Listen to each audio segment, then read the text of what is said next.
Let's move on now to MLS Cup playoffs. We go. LAFC took on Vancouver in round one of their best of three. Just about 27 minutes in now. Massive shout here for a handball, Hurt. Any arguments? No argument there. Chicken wings out. It blocks the shots. We're going to the spot. Guess who's going to take it? In case you had any doubts. No, that's Denny Bawanga. In the back of the net. In the back of the net, indeed. Stylish celebration. LAFC up 1-0. Second half we go now. LAFC looking to double their lead. And best believe they get it through Cristiano Oliveira. But great team goal overall, don't you think? Yeah, Bogic circulating the ball here. But Oliveira, the Uruguayan, just rifles it. Goalkeeper near post. Might want that. And then guess what? Carlos Vela, Charlie Candle. He lives. He lives. As we live and breathe emotions there, but dying embers of the game now. You can see quite a few people left, but Vancouver managed to pull one back. It's a good goal at that. All right, so as we saw there, I mean, big up LAFC. They got the win, they got the job done. But let's talk about Carlos Vela now, because emotional return indeed for the Mexican. After the game, he kind of joked that the gaffer put him on a little too late. He said he wanted to come on a lot sooner. He didn't get that many minutes as he would have wanted. But every player, I'm sure, would say that. But he says he was eager to play. It's been almost a year probably since we've seen him get some precious time for LAFC. He's such a huge part of the DNA and the history of the club too. Are you surprised that he didn't get any more game time in this one? No, I'm not surprised. And I think that the question, are we surprised about the lack of game time, isn't so much just referring to this game, but the last time, and you mentioned it, that he played was actually December 9th, 2023. And why is that important? Because that was MLS Cup, Columbus Crew versus LAFC. That's the last time he featured for LAFC. September 16th, 2024 is when they announced that he would be returning, okay? He just played a few days ago. So that means 323 days passed since MLS Cup. That's 10 plus months.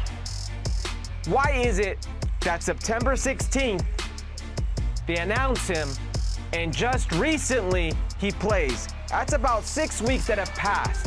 Let me tell you my theory here. This is a player who's 35 years of age, who means everything to this club.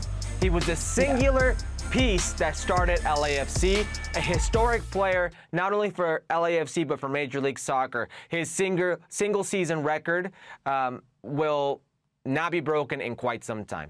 And you could say that Messi would do it or whatnot. It still stands. Messi today in Major League Soccer still stands. 34 goals, 15 assists. That was Carlos Vela. But that's a far cry from the Carlos Vela that you once had to what you have now. So you have a player who's 35 years of age who thought this deal was going to get done sooner. It doesn't get done sooner. So I quite frankly think he took his foot off the pedal and said, all right, this is probably it. This is probably the end of the road for me. And when you start taking your foot off the pedal and thinking it's the end of the road, you stop working out. You stop doing the things that make you a high-level athlete. Then it finally gets done. Business gets done. September 16th, 2024, they announce he's coming back. 6 weeks later, we see him. You know how long preseasons are for professional athletes? About that time. 4 to 6 weeks. So he's just getting back into game shape. So it doesn't really surprise me that we just saw him. But if we just saw him right now, that means we're going to see more of Carlos Vela, And that's a good thing for LAFC, having a player of that confidence, of that ability, and of that experience on their roster. So to answer your question, I'm not too surprised by the lack of game time. I kind of think it makes sense with everything I just mentioned, all those considerations. But I am surprised that Carlos Vela is back, quite frankly. So take that for what it's worth. What do you see his future looking like? Because obviously he took a little hiatus and we were wondering exactly if this was it, if this was the end, if this love story was over. But seeing him talk after the game and seeing him talk about how eager he was to get on, he's itching to get back out there. He's feeling it again. And he said, look, he's happy because algo es algo. It's something that he's out there. So God forbid any injuries to anybody in that front line. We're not trying to jinx anybody. But it is beneficial, as you said, to have someone like Carlos Vela who knows the DNA of this club. Do you ever see a situation where Steve Cherundolo could probably call him and give him that starting spot? Plenty of situations. Nah, I don't know about a starting spot, but there are plenty of situations for Carlos Vela. And the reason I don't know about a starting spot isn't so much Carlos Vela and what he lacks today, but it's what the others bring to the table and how good that offensive line is for LAFC.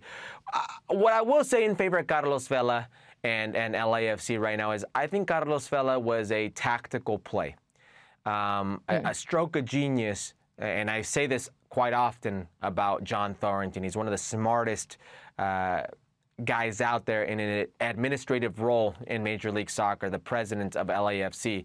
But you bring back the singular most important piece in your club's history to close out his storied career in the right way with your club, to close that chapter. And while he's still here, maybe you can attract his buddy. Maybe you can attract one of his best friends in Antoine Griezmann, who you've been linked to lately. So there's something at play here. Either way, no matter how you slice it, it's good business for John Thornton. It's good business for LAFC and Carlos Vela. Listen, Major League Soccer lacks history. They lack, and a lot of clubs don't do a good job with their alumni. So keeping somebody so important tied to your team, that's good business. That's just good value and a human aspect. So happy for Carlos Vela, and maybe this works out for LAFC and John Thornton in the long run with a guy like Antoine Griezmann. Man, the Antoine Griezmann to MLS saga is kind of giving Kylian Mbappe to Real Madrid. When will it finally happen? Oh, it goes on and on and on, and it seems like the perfect fit. The man loves basketball. Like he'll just be living his best life there, but I'm sure it will happen eventually, and we will be there to cover it. Anyways, let's have a look at how things are standing. Like we said, round one, game one of the best of three in MLS Cup playoffs. Inter Miami 2-1 over Atlanta. LA Galaxy running riot over Colorado. Not good stuff for our boys, Zach Stefan. Orlando City 2-0 over Charlotte. LAFC, we just talked about them. And FC Cincinnati 1-0 over NYCFC. Herc, anything surprise you just yet? Yeah, I mean, I expected the Galaxy to win, but not by 5. And actually, I thought Inter Miami, Atlanta provided more resistance than I would have figured there. And there's going to be one surprise here. So far, everything's gone as I would have expected. I would have expected one surprise here. So I'm hoping Seattle takes care of business tonight.